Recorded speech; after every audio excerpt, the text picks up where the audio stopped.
This is Sanket. Today, a topic which I would be covering is intention to create legal relation. Before heading to this topic, let's find out what is a contract. The Indian Contract Act 1872 defines the term contract under its section 2H as an agreement enforceable by law. Let's find out what is intention to create legal relation. It is an essential element of a valid contract. It can be defined as a contract would be formed only when the parties to the agreement intend to give rise to legal implications out of it. It means that it is a settled principle of contract law that the consequences of an agreement would depend upon what its parties had really intended. If the parties to it have not intended to give rise to legal relation between them, the agreement will not be a contract. After all, not every loose conversations, not any exchange of pleasantries, not a casual social commitment can be taken as basis to burden a person with legal obligations. In absence of sufficient seriousness behind it, the agreement would not be treated by law to be a contract.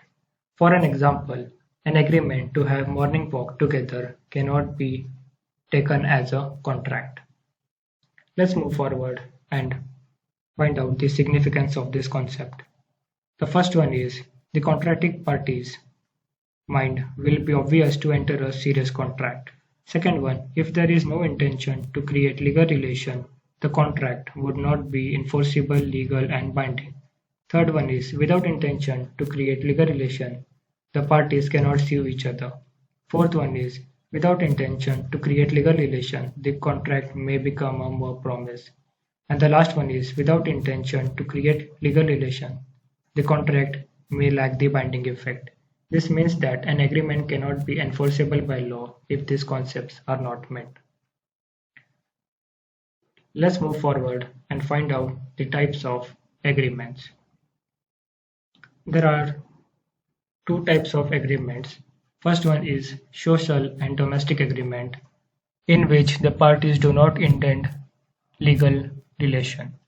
The next one is business or commercial agreement. In this, the parties do intend to create legal relation. Let's find out one by one. First one is social and domestic agreement. Courts will presume that the agreements between friends and or family members are not intended to be legally enforceable. Let's find out with a simple case, that is Bolfer versus Bolfer, 1990. The facts about this case are Mr. B promised to pay his wife €30 per month. Mr. B had to return to Ceylon. Mrs. B was to remain in England for medical reasons. The couple later separated. Mrs. B claimed €30 per month pursuant to Mr. B's promise. The issue in this case is, did the promise made by husband to his wife amount to a contract? The decision made was an agreement to pay €30 per month existed. The parties had not intended it to be a legal binding. There is a presumption that domestic arrangements are not intended to finish up in the court. Such type of agreements are known as social and domestic agreements. Let's move forward and know what is business or commercial agreements. Courts will presume that agreements arrived in a commercial context are intended to be legally enforceable. Let's find out with a simple case, that is between Esso Petroleum Limited versus Commissioners of Customs and Excise 1976.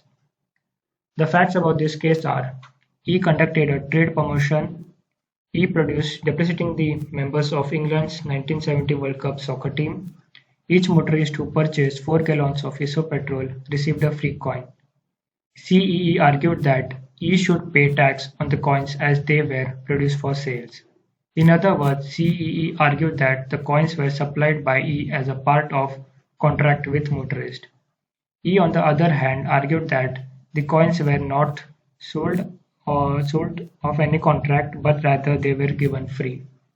The issue in this case is, was there a commercial contract? Is there a relationship that is binding?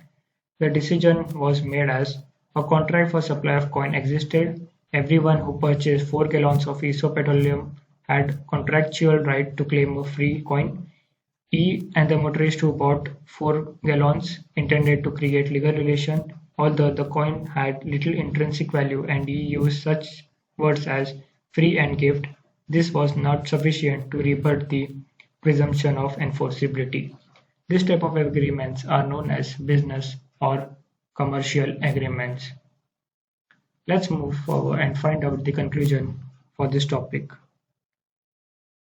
The conclusion is that intention to create legal relation is often overlooked.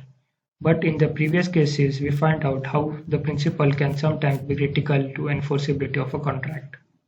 While individuals and small business in particular may be attracted to the idea of an informal agreement based upon a handshake or a gentleman's agreement, such as informal agreements can be dangerous.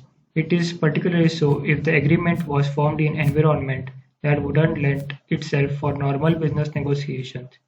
It is vitally important for parties who wish to form a binding legal contract that they are properly write out the terms so that there can be no disagreements as the intentions of the parties. Thank you very much.